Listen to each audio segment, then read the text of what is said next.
Big pass இரவு நேரத்தில் நடந்த சம்பவங்களை பற்றி தான் பார்க்க போகிறோம். ஒரு பக்கம் கமருதீன் பார்வதி பிரிஞ்சு போவாங்களான்னு பார்த்தா என்னடா பண்ணுறீங்க அப்படின்ற மாதிரி ஒரு ஃபீல் ஆச்சு.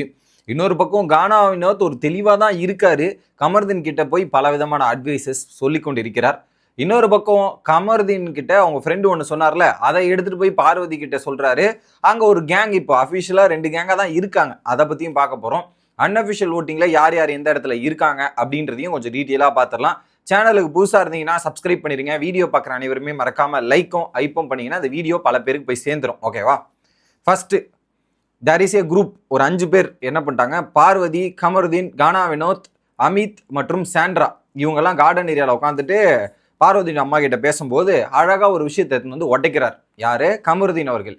இந்த மாதிரி அரோரா கிட்ட கொஞ்சம் சேஃபாக இருக்கணுமா, அந்த பாயிண்ட்லாம் படுத்து ரொம்ப டேஞ்சரஸ் தான், கொஞ்சம் உஷாராக இருக்கணுமான்ற மாதிரி என் ஃப்ரெண்டு சொல்லிட்டு போனான்றத சொல்றாங்க. அந்த 5 பேருமே கேட்டுக்கிறாங்க. உடனே வினோத் இருறா கம்முன்னுறா அப்படின்ற மாதிரி வினோத் அங்க தடுக்கிறாரு. அதை மீறி அவர் சொல்லிட்டார். அதுக்கப்புறம் பார்வதி நான் தான் சொன்னலடா அரோரா இப்படிதான் சொன்னல அப்படின்ற மாதிரி அரோரா பத்தின டிஸ்கஷன் அந்த கேங்குக்குள்ளேயே போகுது. அப்படி சீரியஸா அந்த கேங்லேயே உட்காந்து அரோரா அப்படி இப்படின்னு அமித் வேற நாமினேட் பண்ணாரு. கானா வினோத்தும் அரோரா இப்படி பிரச்சனை இருக்கு, கமருதீன், பார்வதி, இப்போ அடுத்துல சாண்ட்ரா. ஏன்னா சாண்ட்ரா அரோராவுக்கும் நல்ல ரிலேஷன்ஷிப் தான் இருக்குது. பட் இப்போ இதெல்லாம் சேர்ந்துட்டு அரோரா பத்தி பேசுறாங்க. ஸோ இதன் மூலியமா அரோராவுக்கு மைலேஜ் தான் ஏறப்போதே தவிர்த்து எது இறங்கல. ஸோ அவங்க ஃப்ரெண்டு சொன்னோடனே நான் தான் அப்பயே சொன்னேன்ற மாதிரி பார்வதி அங்கே ஒரு பக்கம் பேச ஆரம்பிக்கிறது. இதெல்லாம் பண்றது நம்மளால பார்க்க முடிஞ்சு முதல் இடத்துல. அடுத்து என்ன பண்றாங்க, ஸோ கானா வினோத் எச்சரிச்சாரா ஒரு வாட்டி. 2வது தனியாக கூப்பிட்டு போறாரு கமருதீனை. டேய் எதுக்குடா இப்போ அவங்க வந்து சொன்ன விஷயத்த எதுக்கு நீ சொல்ற, அதெல்லாம் நீ சொல்லக்கூடாது. ஓகே, இன்னும் நம்ம 3 வாரம் தான் இருக்கு. அந்த 3 வாரம் நம்ம கேம் வந்து விளையாடணும், உயிரை கொடுத்து விளையாடணுன்ற மாதிரி கேம் பத்தி யோசிக்கணும். ஸோ யார் எப்படி எப்போ மாறுவாங்கன்னே தெரியாது. ஸோ நாளைக்கு ஏதாவது ஒரு டாஸ்க் நடக்கலாம், நாளைக்கு ஏதாவது ஒரு விஷயம் நடக்கலாம். ஸோ அவங்க நமக்கு ஆப்போசிட்டாக கூட மாறலாம். நீ போய் அந்த இன்ஃபர்மேஷன்லாம் சொல்லக்கூடாது, அது உனக்குள்ள வச்சுக்கடா, நீ எதுக்குடா சொல்லிட்டு இருக்க அப்படின்ற மாதிரி ஒரு விஷயத்த சொல்றாங்க. கரெக்டாக தான் படிச்சு எனக்கு. அடுத்து என்ன சொல்றாருன்னா, இந்த ஒரு விஷயம் விரோதி ஆகிறதுக்கான ஒரு டாஸ்க் வச்சு அதுல விரோதி ஆகிறதுக்கான சான்சஸ் கூட இருக்கு. அப்புறம் எதுக்கு நீ பண்ற? ஸோ அதெல்லாம் நீ பண்ணவே பண்ணாத, உனக்குள்ள வச்சுக்கோ, டிஸ்கஸ் பண்ணாத. அது என்ன சொன்னாங்களோ அது உனக்கானதுன்ற மாதிரி கானா வினோத் கொஞ்சம் சென்ஸ் பண்ணிட்டார். ஆனா அதுக்கு முன்னாடியே போயிட்டு அரோராவை பத்தி இப்பெல்லாம் பேசிட்டாரு. அங்க இருக்கிறவங்களும் கொஞ்சம் டவுட், என்ன வேணாலும் நடக்கலான்ற மாதிரி கானா வினோத்துக்கு டவுட் வந்துருச்சு. அது கமருதீன் கிட்டயுமே சொல்லிட்டார். இது சொல்லிட்டாரா, இது முடிஞ்சுதா? முடிஞ்ச உடனே என்ன பண்றாரு, அடுத்து கமருதீன் போறாரு, பார்வதி பக்கத்துல உட்கார்றாரு. பார்வதி பக்கத்துல அவங்க அம்மா பக்கத்துல உட்காந்துக்கிட்டு ஒரு டாபிக்கை டிஸ்கஸ் பண்றாங்க. என்னன்னா, பாரு ஒன்னு சொன்னா என் ஃப்ரெண்டு, நீயே ஷாக் ஆயிருவேன். அந்த மாதிரி பார்வதியை நம்பினா கூட நம்பலாம், அரோராவை நம்பவே கூடாது, அரோராலாம் நம்பக்கூடிய ஒரு ஆளே கிடையாது. ஸோ நீ கூட நல்லது செய்வ போல, அரோரா ஒன்று கூட செய்ய மாட்டா போல அப்படின்ற மாதிரி அங்கே பார்வதி முன்னாடி சொல்றாங்க. அப்படியா? ஆமாமா, அவ கரெக்டா பாயிண்ட் எல்லாம் நோட் பண்றாளாம். நோட் பண்ணிட்டு எங்க மைனஸை கரெக்டா அடிக்கணுமோ, எங்க போட்டு தாக்கணுமோ அங்க கரெக்டா போட்டு தாக்குறா அப்படின்ற மாதிரி என் ஃப்ரெண்டு சொன்னான். ஸோ அது வந்து கரெக்டா நெகட்டிவ் நோட் பண்ணி யூஸ் பண்றாளாம், அடிக்கிறாளாம் அப்படின்ற மாதிரி எனக்கு தோணுது அப்படின்றத சொல்றாரு. டேய் நான் தான் அப்பவே சொன்னலடா, புரிஞ்சுக்கிடா கமரு குமர் அப்படின்ற மாதிரி இவங்க சொல்றாங்க. அதை தாண்டி நீங்க என்கிட்ட ஒரு விஷயத்த சொல்றேன்னா அதெல்லாம் இந்த நெகட்டிவ்ஸ்லாம் நான் யூஸ் பண்ண மாட்டேன், அந்த சீக்கிரட்லாம் நான் அபாண்டமா பயன்படுத்த மாட்டேன். ஸோ அதுதான் நான் பிளான், அதுதான் அதை இப்படிலாம் யாராவது பண்ணுவாங்களாண்ணா, அப்படி கிடையாதுங்கன்ற மாதிரி சொல்றாங்க. ஓகே, அதுல ஃபைனல்ஸ் போறதுக்கு ஒரு 3 பேர் தகுதியான நபர் யாரு? கமருதீன், வினோத் மற்றும் பார்வதி. ஓகே, ஸோ இதுதான் வாய்ப்பு இருக்குதுன்ற மாதிரி அவன் சொல்றான் அப்படின்ற டிஸ்கஷன் போகுது. ஓகே, நடுவில் திவ்யா வந்தாங்க, அந்த கான்டெக்ட் அப்படியே கட் பண்ணி முடிச்சிட்டாங்க அந்த இடத்துல. ஸோ பார்வதிக்கு ரொம்ப சந்தோஷமாவும் ஹாப்பி ஆயிட்டாங்க இந்த ஒரு விஷயத்துலயா. அடுத்து என்ன பண்றாங்க, இது முடிஞ்ச உடனே உள்ள போறாங்க. அங்க போன உடனே கமருதீன் வந்து சூப்பர் டீலக்ஸ்ல வந்து பார்வதி அங்கதான் கிச்சன் பக்கத்துல இருக்காங்க, கூப்பிட்டு கை நீட்டி அக்கு அப்படின்ற மாதிரி கேட்கிறாரு, கட்டி புடின்ற மாதிரி கேட்கிறாரு. ஏன்டா அப்படின்னு, I miss you, really I miss you அப்படின்ற மாதிரி இவர் சொல்ல, மிஸ் யூ பேபின்ற மாதிரி உள்ள போய் கட்டி பிடிக்கிறாங்க. கட்டி பிடிச்சிட்டு தனித்தனியான்ற மாதிரி சொல்றாரு, டோன்ட் பி பிளேடு. ஸோ என்னை வச்சு பிளே பண்ணாத, இது பண்ணாதன்ற மாதிரி அங்கே ஒரு விஷயத்த வந்து பார்வதி சொல்றாங்க. ஓகே, என்னால் ஏற்றுக்க முடியல, அரோரா இவ்வளோ தூரம் வந்தது ஏற்றுக்கவே முடியல. ஸோ பார்வதி நீ தான் சொன்னீங்களே, ரியா சொல்லிட்டு போனாங்களே அந்த வன்மம் அங்கே வெளிப்படுது. ஓகே, உடனே என்ன, சரி what ever it happens, okay ஃப்ரீயா விடு, நான் பண்றேன், உன் மேல நான் தப்பு இருந்தா நான் ஓப்பனா வைக்கிறேன். கமருதீன் சொல்றான், உன் மேல தப்பு இருந்தா நான் ஓப்பனா வைக்கிறேன், என் மேல தப்பு இருந்தா நீ ஓப்பனா வை. ஓகே, சான்ஸ் வந்தா அதை கரெக்டா வைக்கணும், இதுதான் பண்ணணும், இனிமேட்டு இப்படி தனித்தனியா கேம் விளையாடும், இப்படி ஒரு முடிவு எடுத்துக்கலான்ற மாதிரி ஃபைனலா அந்த ஒரு செக்மெண்ட் நடந்து முடியுது.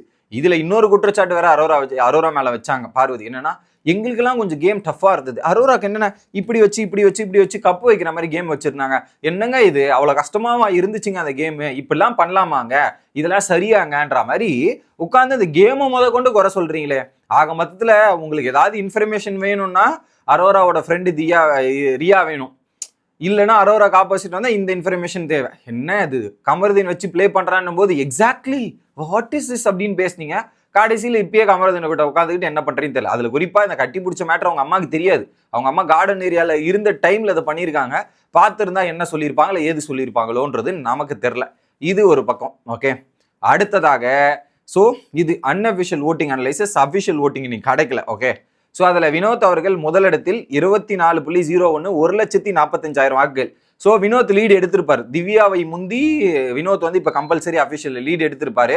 கம்ஃபர்டபுளான பொசிஷனில் எப்படி முதல் இடத்தில் அப்படியே தாராளமாக ராஜா மாதிரி உட்கார்ந்துட்டு இருப்பேன்ற மாதிரி ராஜா மாதிரி உட்கார்ந்துட்டு இருக்காரு. பட் இது வரைக்கும் பாசிட்டிவ் தான். அடுத்த கட்ட நிகழ்வுகள் அவர் எப்படி பண்ணுறாருன்றதை பொறுத்து தான் அவருக்கு என்ன நடக்க போகுதுன்றதை வெயிட் பண்ணி பார்க்கணும். ஸோ முதல் இடத்தில் வினோத் அவர்கள். செகண்ட் இடத்துல திவ்யா 15.92 96,000 வாக்குகள், கிட்டத்தட்ட 1,00,000 நெருங்க போறாங்க. ஸோ திவ்யாவுக்கும் வினோத்துக்குமே அஃபிஷியலில் கொஞ்சம் நல்ல காம்படிஷன் போயிட்டு இருக்கு அப்படின்றத நம்ம கேள்விப்படுறோம். டஃப் ஃபைட் இருக்கு திவ்யாவுக்கும் வினோத்துக்கும். ஸோ திவ்யாவுக்கும் அதுக்கேற்ற மாதிரி அமைஞ்சிருக்குது. நேற்று ஃபேமிலி என்ட்ரியாக இருக்கட்டும், இன்னைக்கும் அவங்களுக்கு ஏற்ற மாதிரி ஒரு சில விஷயங்கள் அந்த கிறிஸ்மஸ் இதெல்லாமே ப்ளஸ் பாயிண்ட் அமைஞ்சிருக்கு. ஓகே, மூணாவது இடத்துல யாரு அப்படின்றது பார்த்தீங்கன்னா பார்வதி 11.24 68,000 வாக்குகள். ஸோ அவங்க அம்மா வந்து எபிசோட்ல சாதகமாக போட்டிருக்காங்க, ஆனால் லைவ் பார்த்தவங்களுக்கு தெரியும் என்னென்னலாம் பண்ணாங்கன்றதால. ஸோ அந்த வகையில் பார்வதிக்கு அவங்க அட்வைஸ் பண்ணி அது கன்வெர்ட் ஆனதாக இருக்கட்டும், இந்த மாதிரி நிறைய சம்பவங்கள் நடந்திருக்கு. பார்ப்போம் based up on that Parvathi game play. But ஒன்னொரு எபிசோடில் பார்வதி நெகட்டிவ் ஷீட்டில் தான் காமிச்சிருக்காங்க. அடுத்து கனி 8.51 51,599. ஸோ அரோராவை வீழ்த்தி கனி முன்னேறி இருக்காங்கன்னா ஒரு மிகப்பெரிய பூஸ்ட், மிகப்பெரிய ஒரு ப்ளஸ் பாயிண்ட் கனிக்கு அப்படின்றது தான் பார்க்குறேன். ஸோ இந்த விஜயலட்சுமி சொன்னதுக்கப்புறம் ஒரு நல்ல இம்ப்ரூவ்மெண்ட் டே பை டே கனிக்கும் ஃபேன்ஸ் இன்க்ரீஸ் ஆகிறது நம்மளால பார்க்க முடியுது. அடுத்து அரோரா 8.12 49,008. கிட்டத்தட்ட அரோராக்கும் கனிக்கும் ஒரு 1000 1200 அந்த அளவுக்கு தான் டிஃபரன்ஸ் இருக்கு. ஸோ மேலேயும் போகலாம் கீழேயும் வரலாம், அந்த அளவுக்கு ஒரு டஃப் ஃபைட் போயிட்டு இருக்கு. இது அன்அஃபிஷியல். அஃபிஷியல் வந்துச்சுன்னா சொல்றேன், அங்கே ஒரு பிரச்சனையில் இருக்கு, அதனால வரல. அடுத்து சாண்ட்ரா 7.68 46,508 வாக்குகள். ஸோ அரோராக்கும் சாண்ட்ராக்கும் கிட்டத்தட்ட பார்த்தீங்கன்னா ஒரு 3,500 வாக்குகள் டிஃபரன்ஸ் இருக்கு. ஸோ அந்த முதல் நாள் சாண்ட்ராக்கு அந்த பிளஸ்ஸாக இருந்துச்சு. இப்போ டே பை டே அவங்களுக்கு ஸ்கோப் கம்மியாதுல, அதனால கம்மி. அடுத்து சபரி 6.67 40,425. சபரிக்கும் கொஞ்சம் பூஸ்ட் தான் ஆயிருக்குது, நெகட்டிவ்ஸ் இல்லை. எல்லா ஃபேமிலி கூடயும் சூப்பராக மிங்கில் வரார், நல்லா இருந்துச்சு. அடுத்து விக்ரம் 6.38 38,000 வாக்குகள். ஸோ விக்ரமே இந்த பாட்டம் ஸ்டேஜில் இருக்காரு. விக்ரம் கிட்ட இருந்து இதை எதிர்பார்க்கவே இல்லை, அஃபிஷியலில் மாறி இருக்கிறதுக்கான வாய்ப்பு இருக்கு. அடுத்து அமித் 6.35 38,000 வாக்குகள்.